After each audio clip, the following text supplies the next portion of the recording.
in Christ, Pastor Judy Ocampo Riñon, that is his original name. Pastor J, I met him year 1995 together with Pastor Pidge, Pastor Peter, Pastor June, Pastor Roger, and of course me and Pastor Jay and Brother Teddy Abian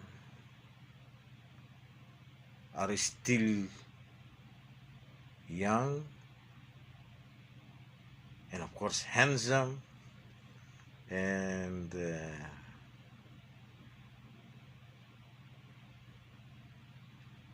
single. Pare-parehas tayong mga single pa lang noon.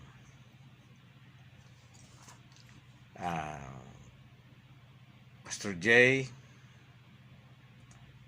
very difficult to accept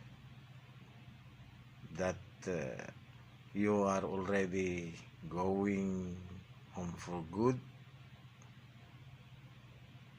But the Bible say there is a season for everything.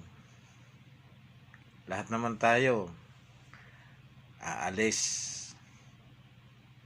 dahil we are temporary in this country.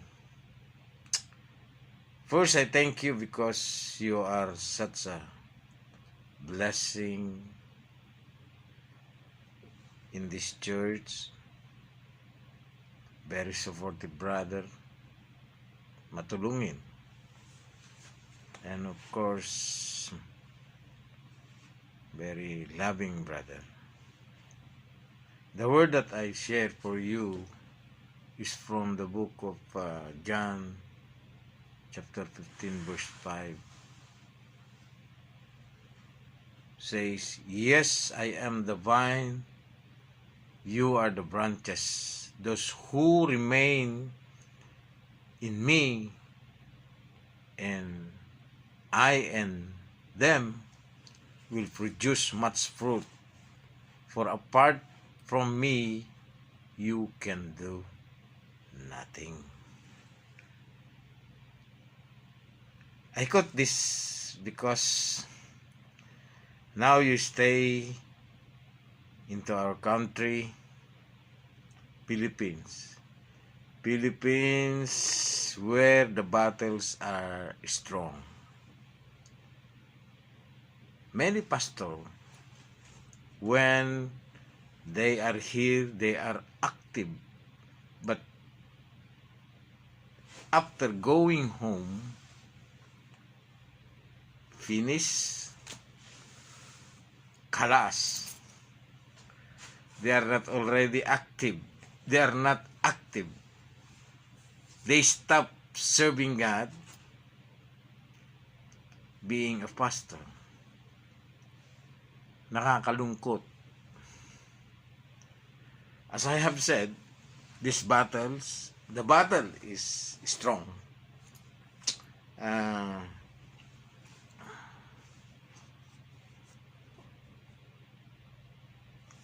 Ang ibig kong sabihin, stay connected. Mag-stay ka lang sa pamilya ng JCLWICF dahil minsan tayo ay naliligaw dahil sa Pilipinas very busy na tayo doon. Ngunit huwag mong kalimutan, don't forget to attend to church. And my advice is you to continue to serve our living God.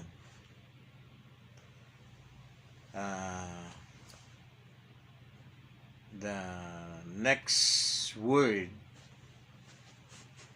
that I wanting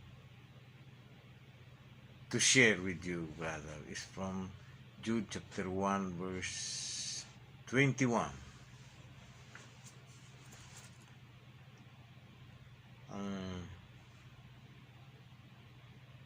Ang sabi, and wait the mercy of our Lord Jesus Christ, who will bring you eternal life. In this way, you will keep yourselves safe in God's love. And of course, bilang pabaon na verse, lagi mong tatandaan yung Psalms 23, especially in the verse 1. The Lord is my shepherd. I have all that I need. Yun po ang sabi. And verse 2, verse 3, verse 4, verse 5, verse 6. Thank you sa pagmamahal mo sa JCLW. Nakita mo naman, Pastor, ang pagmamahal ng mga kapatid sa iyo. Mahal na mahal ka namin. Hindi ka namin kalilimutan. And we hope and pray na hindi mo rin kami makakalimutan. Once again, I love you. God bless you.